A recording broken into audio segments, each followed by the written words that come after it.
ایک بیٹا پڑھ لکھ کر بڑا آدمی بن گیا، بزنس مین بن گیا، کاروباری بندہ بن گیا۔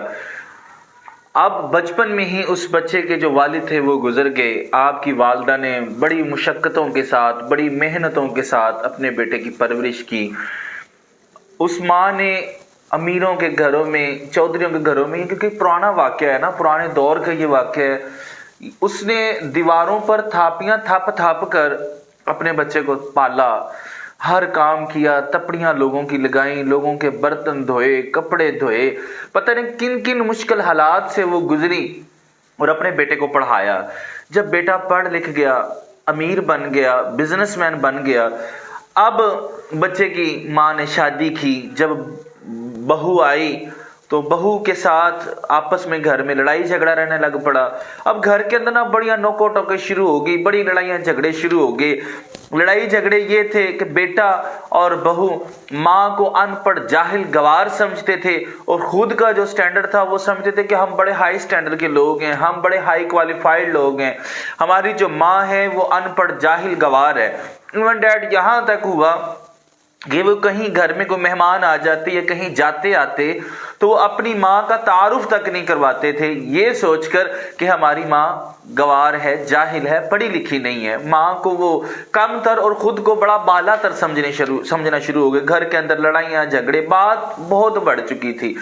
ایک دن بیٹے نے ماں کو بلایا اور کہا، ماں میں جانتا ہوں آپ نے بڑی تکلیفوں کے اندر مجھے پالا ہے، لیکن میں یہ چاہتا ہوں کہ اب میں اس قابل ہو چکا ہوں کہ آپ نے جو کچھ میرے اوپر لگایا ہے، جتنے پیسے، جتنے اخراجات آپ نے میرے اوپر لگائے ہیں، اب میں اس قابل ہو چکا ہوں کہ وہ سارے کے سارے پیسے میں آپ کو سود سمیت واپس کر دوں۔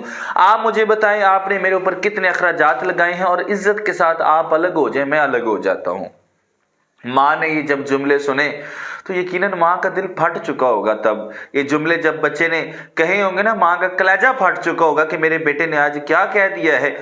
ماں نے خاموشی اختیار کی اور پھر کچھ دیر بعد کہا کہ بیٹا حساب تھوڑا سا لمبا ہے، مجھے تھوڑا سا ٹائم دے دو، میں حساب لکھ کے تمہیں بتا دیتی ہوں۔ بیٹے نے کہا، ماں کوئی بات نہیں، 2-4 دن لے لو، 2-4 دن کے بعد ہم بات کر لیں گے۔ اب رات ہوئی، بیٹا سویا، اس کی جو وائف تھی وہ بھی سو گئی۔ اب ماں اٹھی اور اس نے ایک لوٹا پانی کا بھرا اور اپنے بیٹے کے پاس گئی۔ اب بیٹا کمرے کے اندر سویا ہوا تھا۔ بیٹے نے جس سائیڈ پر کروٹ لی تھی، اس کی دوسری سائیڈ پر ماں نے نا پانی ڈال دیا۔ اب بیٹا تنگ ہوا، وہ دوسری سائیڈ پر ہو گیا۔ وہ جب دوسری سائیڈ پر ہوا تو ماں نے دوسری سائیڈ پر، پہلی سائیڈ پر پانی ڈال دیا، یعنی کہ وہ جس سائیڈ پر ہوتا ماں پانی ڈالتی گئی۔ آخر کار وہ تنگ آ کے نا چیخ اٹھا کہ ماں تمہیں مسئلہ کیا ہے، تم مجھے سونے کیوں نہیں دے رہی، تمہیں کیا مسئلہ ہے؟ ماں نے کہا، بیٹا جب تم چھوٹے تھے نا تو میں پتہ نہیں کتنی ایسی راتیں ہیں جو تم بستر کو گیلا کر دیتے تھے اور میں رات جاگ کر گزارا کرتی تھی، کیونکہ گیلی جگہ پر سویا نہیں جاتا تھا، اور میں پتہ نہیں کتنی راتیں میں نے جاگ کر گزاری ہیں۔ تو بیٹا ابھی تو میں نے حساب شروع بھی نہیں کیا، ابھی تو آپ کو میں ٹریلر دکھا رہی ہوں کہ پتہ نہیں کتنی ایسی راتیں ہیں جو میں نے گیلے بستر پر سو کر گزاری ہیں، ابھی تو یہ شروعات ہے، آپ آگے تو دیکھو کیا ہوتا ہے۔ بیٹے نے یہ جب جملے سنے کہ میری ماں سے میں نے حساب مانگا ہے، میں تو ماں کو کیا حساب دوں گا، میں تو جو ماں میری، میں بستر پہ واش روم کر دیتا تھا، میرا بستر گیلا ہو جاتا تھا، ماں گیلے پہ سو جایا کرتی تھی، مجھ کو سوکھے پہ سلا دیا کرتی تھی، میں تو اس چیز کا حساب نہیں دے سکتا، پوری زندگی کا قرض کیسے میں ادا کروں گا، پوری زندگی کا حساب میں کیسے ادا کروں گا۔ میں نے ایک پہلے بھی ویڈیو میں بتایا تھا کہ اکثر دیکھتے ہیں کہ جن طریقوں کے ساتھ ماں بچے کو سنبھالتی ہے، میں نے خود دیکھا ہے، جب رات کو بچہ سوتا ہے، ہماری جو مسز ہیں یا ماں کوئی بھی ہے نا، وہ بچے کو اٹھا کر ساری رات چلتی ہے، ساری رات چلتی ہے کہ بچہ تو سو جا، اٹھتی ہے، اس کو بار بار سلاتی ہے، سلانے کی کوشش کرتی ہے، اپنی نیند خراب کر دیتی ہے بچے کے لیے، لیکن وہی بچہ جب بڑا ہو جاتا ہے پھر وہ حساب مانگنا شروع ہو جاتا ہے، پھر وہ ماں باپ کو وہ ان پڑھ جاہل گوار سمجھتا ہے، پھر انہیں یہ کہتا ہے کہ آپ کو تو کچھ پتہ ہی نہیں ہے۔